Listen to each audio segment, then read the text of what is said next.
അസ്സലാമു അലൈക്കും വറഹ്മത്തുള്ളാഹി വബറകാതുഹു. നമുക്കറിയാം, കോഴിക്കോട് ജില്ലയിലെ ഫറോക്കിലുള്ള അബ്ദുറഹീം എന്ന് പറയുന്ന സഹോദരൻ 18 വർഷത്തോളമായി സൗദിയിലെ റിയാദിലെ ജയിലിൽ കയ്യബദ്ധത്താൽ സംഭവിച്ച കുറ്റത്തിൻ്റെ പേരിൽ കിടക്കുകയാണ്. അതുമായി ബന്ധപ്പെട്ട് 34 കോടി രൂപ ലോകത്തിൻ്റെ വിവിധ കോണുകളിലുള്ള മലയാളി സമൂഹം സ്വരൂപിച്ച് കൊടുത്തിട്ടുണ്ടായിരുന്നു. 34 കോടി രൂപ സ്വരൂപിച്ച് കഴിഞ്ഞിട്ടും ആ 34 കോടി രൂപ അയക്കാൻ നമുക്ക് സൗദിയിലെ എംബസിയിലേക്ക് അയക്കാൻ ഒരുപാട് സമയം വീണ്ടും എടുത്തിരുന്നു. പക്ഷേ ഇപ്പോൾ ഒരു സന്തോഷ വാർത്ത അറിയാൻ കഴിഞ്ഞിരിക്കുകയാണ്. ഈ 34 കോടി രൂപ ഇന്ന് സൗദിയിലെ ഇന്ത്യൻ എംബസിയിലേക്ക് അയച്ചു എന്നുള്ള വാർത്ത അറിയാൻ സാധിച്ചു.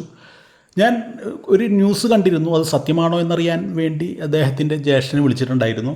അപ്പോൾ അദ്ദേഹം പറഞ്ഞു, ഇന്ന് 34 കോടി രൂപ ഇന്ന് സൗദി എംബസിയിലേക്ക് അയച്ചിരിക്കുന്നു എന്നുള്ളൊരു സന്തോഷ വാർത്തയാണ് അറിയാൻ സാധിക്കുന്നത്. അൽഹംദുലില്ലാ. ഇനി അടുത്ത സിറ്റിങ്ങിൽ, അഥവാ ഇനി ഈ സൗദി കുടുംബത്തെയും അതുപോലെ തന്നെ അബ്ദുറഹീമിനെയും അടുത്ത സിറ്റിങ്ങിൽ വിളിപ്പിക്കുകയും ആ 34 കോടി രൂപ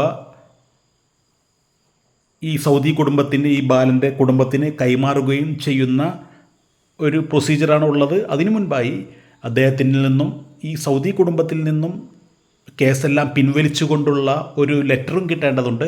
അതെല്ലാം കഴിഞ്ഞാൽ, ആ പ്രൊസീജിയറും ആ കാര്യങ്ങളെല്ലാം കഴിഞ്ഞാൽ പിന്നീട് അബ്ദുറഹീമിന് നാട്ടിലേക്ക് വരാം എന്നുള്ള ഒരു സന്തോഷ വാർത്തയാണ് കേൾക്കാൻ സാധിക്കുന്നത്.